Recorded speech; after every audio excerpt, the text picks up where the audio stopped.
again, lawless, come on, right, yo, it's like this, Good evening and welcome to 30 Something and Verging. I'm super excited. We are on episode 8. That means we have been kicking butt and pushing out some content, some consistent content. So since January 26th, you've gotten at least a podcast or two from Akila Miles at 30 Something and Verging. And we're so excited to have you here with us this evening. Over the course of this past month, we've talked about knowing your worth, different parts of relationships, friendships. We've talked about building different things, building relationships. And today we're getting into legacy, like creating your own dash. What is it that people will say that from the point which you were born to the day that you happen to pass, that you've created?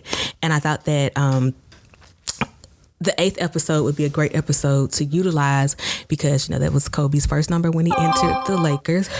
And that was Kobe's first number when he entered the Lakers. And I'm sorry, y'all, I made a mistake and had my phone on sound, knowing that it's connected to this stuff. But at any rate, today is, when you see this episode, when you see the YouTube footage and when you hear this, it will be dropping on February 28th, which the 2 and the 8, 2 for his beautiful daughter Gianna and 8 for his number as well. And I felt like he would be one of the greatest people to talk about when dealing with legacy building, following your dreams and what you do when you create your dash. The intro music was Kobe. I love Kobe. That was Tyra Banks singing on the track with him. I forgot that Kobe had an album. Yeah, that was, and he put his all into that rap thing. He even had a song with Bryant. Do y'all remember that song?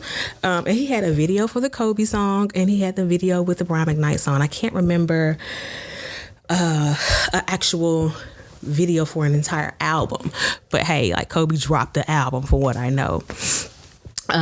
So I want to talk about like my introduction to Kobe Bryant, what that did for me.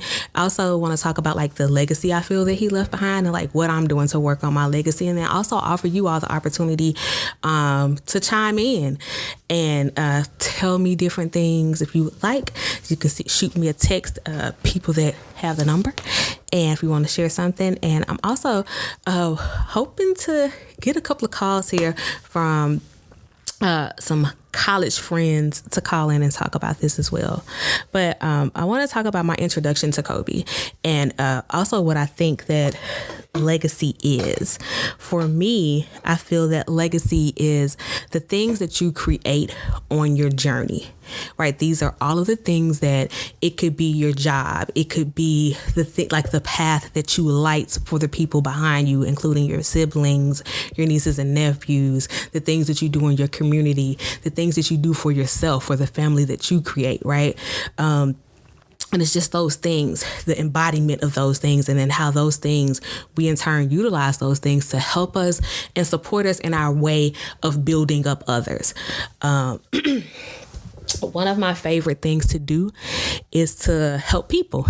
Some people, when they get my help, if they're close to me, they get a tough nudge because of the fact that I like to push people. I push you to be better because I like to be better, like to do my best. And especially when you know that people have like great talents and different things. And I feel like that's what Kobe like pushed out of himself and what he like meant to so many people, especially so many of us as his fans.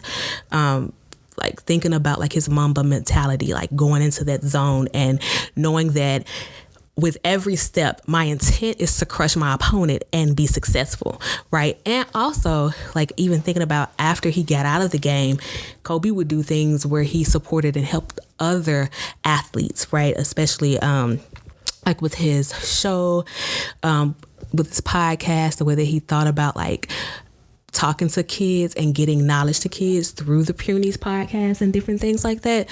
So I think that all of those were actual great things, right? And I want to talk about things that I've done thus far, and just like, this is not a boast or brag, but just thinking about like the day that so I'll talk about the day that he died, and then like how I was introduced to him. So the day that Sunday when the crash happened, I saw it on Facebook, but you know how people are always posting like salacious things to try to like clickbait you or whatever. And when I saw the posting, a person went under there and was like fake news. So I was like, oh, okay, whatever. And I went on, I was cleaning up.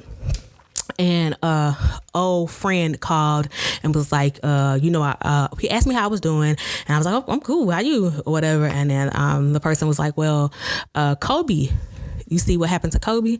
I was like, oh, that's fake news. Like, no, that did not happen or whatever. And he's like, no, it's for real. Like, it's on ESPN, it's here, it's there. And I'm like, I'm still saying, well, I think people have it wrong because, like, I guess in my mind, I'm like, Kobe Bryant, like, no, or whatever. And my god sister, I got off the phone with that person, and then my god sister called me. And before she could complete her sentence with his name, she was in tears. I was like, oh my God, like, oh, so this, what I said to her was, this shit is real. And we sat on the phone, we were looking at, she has like, I think the ESPN app on her phone. So she was looking at like ESPN updates and all those different things. And we was just crying, talking about like, oh, we were at Alcorn, we would have Lakers parties and all these things or whatever. And I was just extremely sad because I thought about like how I had been connected to Kobe. So I think as kids, we all have different relationships with parents. And my mom is a tough love parent. My mom is the second oldest of 4, and she's the only girl. And my mother was raised extremely tough. And what I want to say to kids right now is that remember that your parents are human beings too. They're just growing and learning just as you are growing and learning. So they're trying to get it right as best they can, but they're doing it based off of whatever particular model they had in front of them. And they're doing the best that they can. So please remember that. And not to say that my mother did anything wrong or anything like that, but she gave tough love. Her thing was you had to be tough.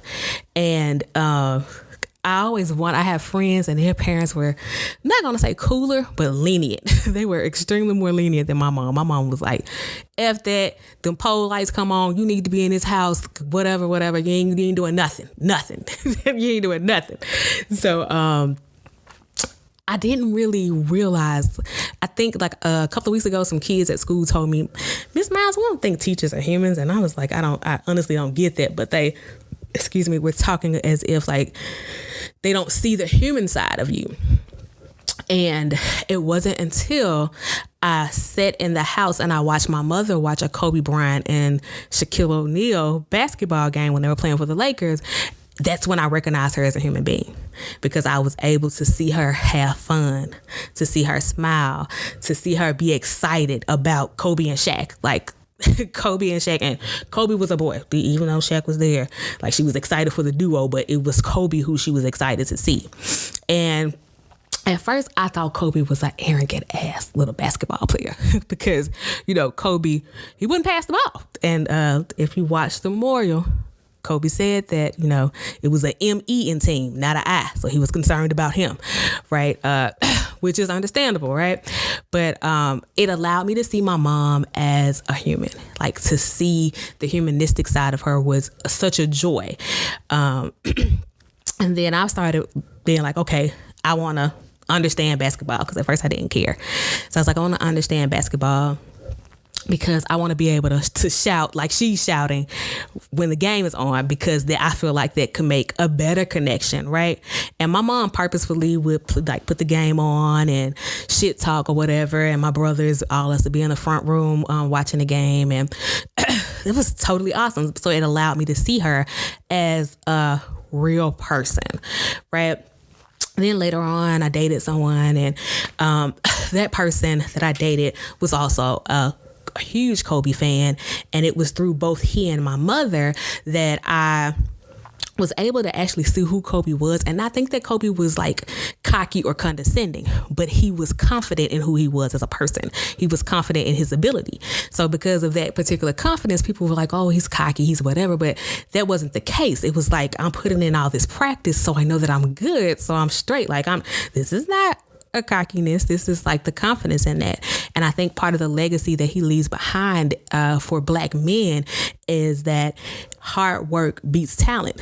While he was talented, it was all of his hard work that he put into his talent that made him extremely successful, right? It was those things that allowed him to be able to see like any of his errors and be able to be a man and correct those particular things and push himself and not go out to the club when I think Allen Iverson shares a story about like going to LA and Kobe taking him out and going out to eat, and he asks Allen like, hey, what are you gonna do? No, he asks Allen, what are you getting ready to do? And Allen's like, shit, I'm gonna go to the club. What you getting ready to do? And he's like, I'm going to the gym, right? So like he knew like, hey, I can go and have this little taste of fun, but after that, because I am determined to be great, this is what I'm going to do. And his greatness did not just push him, but it also pushed those people that were around him, right? I watched the interview that he did. I can't remember who, but he did an interview talking about when we lost. And when I say we, talking about the Lakers, when we lost to the Boston Celtics. And Pau Gasol was on the team at that time. And Team USA went to, I think it was China, and they played in the Olympics and they won against Spain, which was Pau's team. So he said, he liked to like mentally get at you and like push you. So when he came back to training camp for the next year, inside of Pau's locker was Kobe gold medal. And he was like, so like, what are you going to do? Like, we got our ass kicked here by the Celtics. And then when we went to, I hope I'm correct, it was China at the time. When they went there, we kicked your ass there. So like, what is it that you're going to do? And if you watch Pau's interview about the loss of Kobe, he talks about that specific thing. And he was like, that's how Kobe pushed me. That's how he made me like get tougher, get harder. He was like, when I saw the gold medal just hanging in my locker, he was like, he wanted to say, you motherfucker, but he was like, he knew what it was that Kobe was saying, like, you need to push yourself. And I want to admonish to us that we need to push ourselves to whatever the goal is or the thing is that we are reaching for, right? There are so many things, like for instance, 30-something and verging. I talk to a lot of my friends because I have several friends that are business owners, and we're just talking about like dealing with the first year jitters. And like I was telling my friend, like the crazy thing is that I don't have them. I was asked by someone like, hey, so like, I know you made so many sales and you had this and you did that. Like, wow. How is it going? And I'm like, well, I've only really been in business a month. And if you know anything about business, you know that your first couple of months to year is going to be more of your work and your money put into it than it is going to be you collecting something from it. And what I was telling my friend, I was like, and like some people would be shook by the fact that they haven't really made anything. And I'm like, I'm not shook. I'm excited. Each day there's something different and exciting that's happening. And I think I'm forging a path with this light on it that's letting people know like, hey, you can follow your dreams regardless of how old you are. I am about 56. I'm extremely old. I'm not that old, but I'm old. Okay. I am old. But I decided to follow my dreams. I've always talked about having a website. I've always talked about publishing my books. I've always wanted my own podcast. And yes, these things cost, but the cost that I'm putting in now, the things that I'm incurring, just like Kobe telling AI, like, hey, we chilled, we had fun, but now I'm going to go to the gym and put in some work. That's what I feel like I'm doing now. I'm putting in the work to ensure that my business is successful. So when I am up late at night thinking of ideas, writing out, please don't talk about my handwriting because I'm getting ready to show y'all. And it's going to look a little funny because I have my favorite blue pen that I was writing with and it bled through the paper. So please don't talk about it. But when I am like up in the middle of the night writing these things, like writing notes, planning out content, how I'm going to set up my day, what it is that I would like to do. If you look on the back, I got more content, like trying to decide how is it that I'm going to make my website more accessible, more fun, give my subscribers something to see. That is part of the work, and it makes me excited because this is mine, right? And I feel like that's what made Kobe so excited about his life with his kids and his wife and with basketball, and then what he was doing with Granity Studios. What he was doing with that, he was creating the legacy. And I remember, I think if I'm not mistaken, in the memorial, Vanessa said like he wanted Natalia to take over his business. So he's left something, even though he's gone, he's left something for his kids that are here, right? He's left something for them to see. And all I think that I want to say on this particular podcast is I want you to think about the things that you're creating. What are the things that it is that you are doing? How are you, if you have 4 sons, how is it that you're making your sons better? What is it that you're doing to them, in front of them, and with them to help them to be better men in today's society? If you have a daughter, how are you being the best girl dad possible? How are you supporting her and showing her what love is so that she doesn't go out here and sell herself short for some fuck boy? What is it that you're doing to push them? If you are one of the leaders in your family, what is it that you're doing to help lead your family? How are you supporting them? How are you pushing them? How are you driving them to get something done? I can remember I am the 3rd oldest of 8, and for a long time, I had more of a mother relationship with my younger siblings, the ones under me, than I did of a sister relationship, because I was the mom for the most part when my mommy was at work. So if my mom was at work, Keela was the one that was at home, like, hey, clean up, let's do this, let's do that, put that up, go take a bath, getting you ready for school, whatever it was. And I remember maybe about 10 years ago in 2010, like sending all of my siblings a separate text and telling them like, hey, because I was in mother mode, I wasn't in sister mode, so that they had never experienced me as a sister. They'd always experienced me as like this, I was the sledgehammer behind mama. So I texted them and told them like, hey, what I can't apologize for is wanting the best for you, but what I can apologize for is not offering myself up to you as your sister. And I want to do that. So like, I want us to build stronger relationships and stronger bonds. They may not remember this, but if they go back, some of them received it on Facebook. Some of them received it via text. If they still have those same phone numbers, I still have the same phone number, but I now have a Galaxy Note. So I know I don't have that in my phone. But I sent this text, and, I can give one specific. I remember Eric texting me back and saying, Keela, you were just doing what you needed to do for us at that time. And I was like, yeah, like, we have to be what it is that we're supposed to be for people when we're there with them. But I wanted them to know that I still want you to know me as your sister. I don't want you to just know me as Mama Sledgehammer. I don't want you to know me as the enforcer. I want you to know me as your sister. Like, get to know me on that level. Let me support you in that way. And that was like a big deal for me. It was a big deal for me because I was maturing into a young woman, and I wanted to be able to recognize where I did not do well, right? And it wasn't that I had done a terrible job, right? But it was that I hadn't allowed them into who Akila was, right? They saw the essence of Akila, but they did not get it. They know like, oh, Keela don't play. If mom wants something, then Keela gonna do da. Or Keela gonna take mama's side. Or Keela gonna make us do this. Like that's what it was. And I didn't want them to just know that. I wanted to know. And what they did gain from that was that they knew that I would support them. They knew that I would be there for them no matter what. But I just wanted us to have like a better sister-brother relationship, right? So that was like 10 years ago. And now, let me get back to my questions that I have for myself. When I'm thinking about legacy, I think about what his legacy did for me, like how it connected to my life and like the dash that I was creating. So it had always been planned for my podcast to drop on January 26th. And when Kobe passed, I called my production manager, Anthony, and I think I texted him. And I was like, hey, I don't think I should drop this podcast because we had already recorded it. And I was like, I don't think I should drop this podcast, man. Like, ain't nobody gonna give no fuck about this podcast. Kobe Bryant did.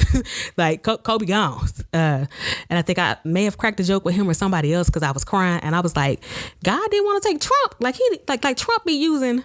Trump legit takes Air Force One and flies to go play golf all the time. Like, God just didn't want to take him. Like, he just, Trump and a couple of his kids, And that might sound harsh, but it was what I felt at the time. Just like Snoop calling Gail out her name. He was pissed off. He was venting because of what she said. Was it correct? No.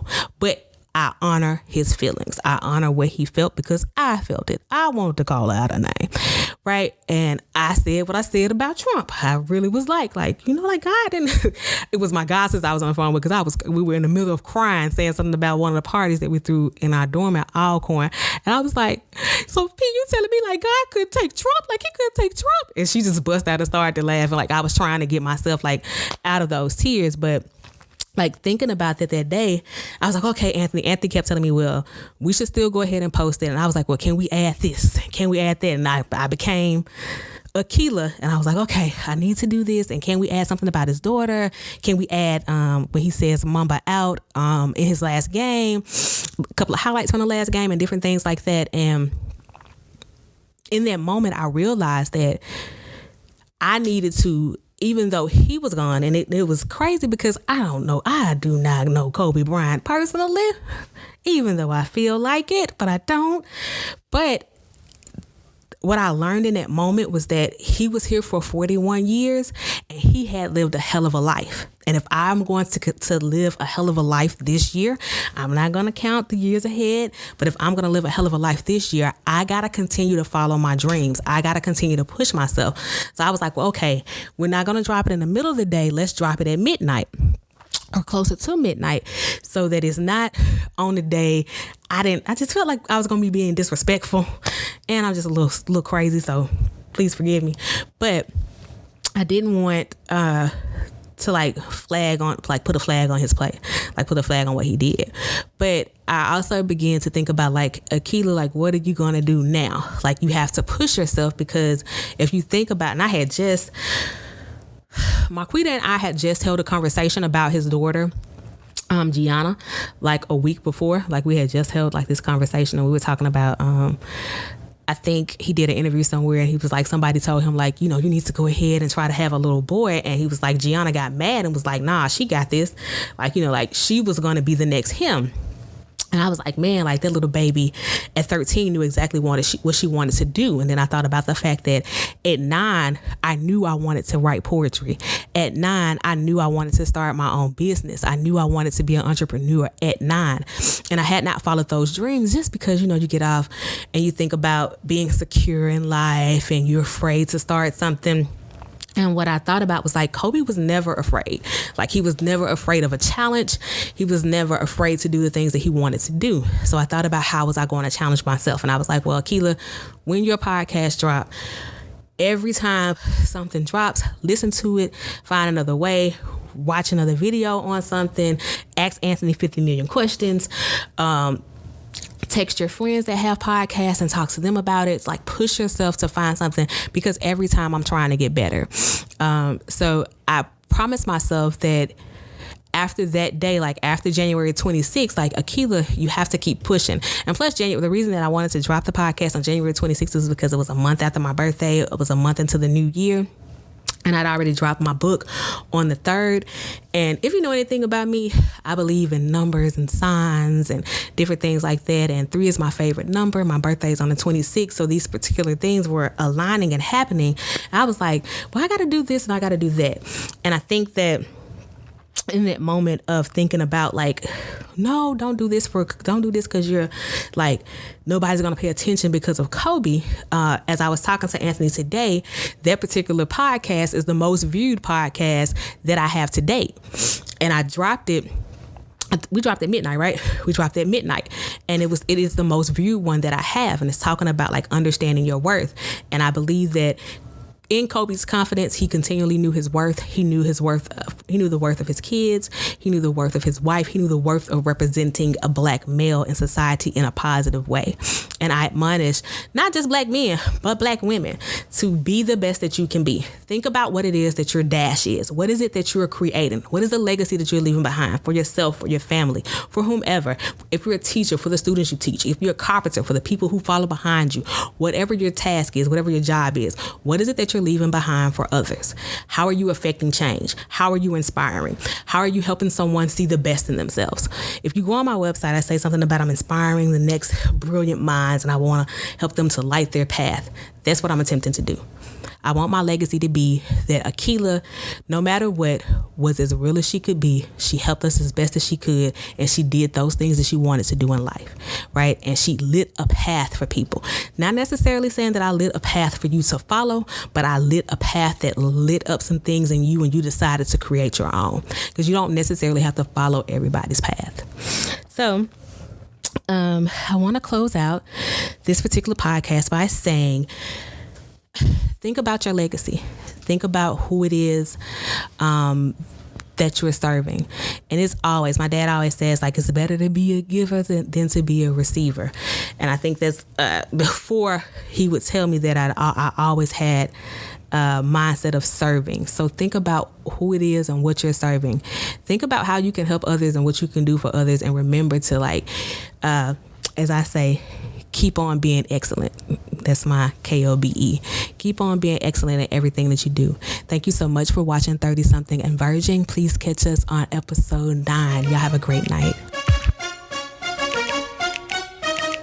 Once again. ABC News confirming the 5-time NBA champion for the Los Angeles Lakers was among 5 people killed when a helicopter crashed and caught fire in Southern California. Heartbreaking news. Kobe Bryant and his daughter, his 13-year-old daughter, Gianna, passed away in a helicopter accident in Calabasas early Sunday morning. It is heartbreaking. I can't believe how fast 20 years went by. I mean, this is crazy. This is absolutely crazy. And, you know, to be standing here at center court with you guys, my teammates behind me, and appreciating all this, you know, the journey that we've been on. You know, we've been through our ups and been through our downs. And I think the most important part is that we all stay together throughout. You know, I grew up a diehard Laker fan. Diehard. I mean, I knew everything about every player that's ever played here. So to be drafted and then traded to this organization and to spend 20 years here, I mean, you can't write something better than this.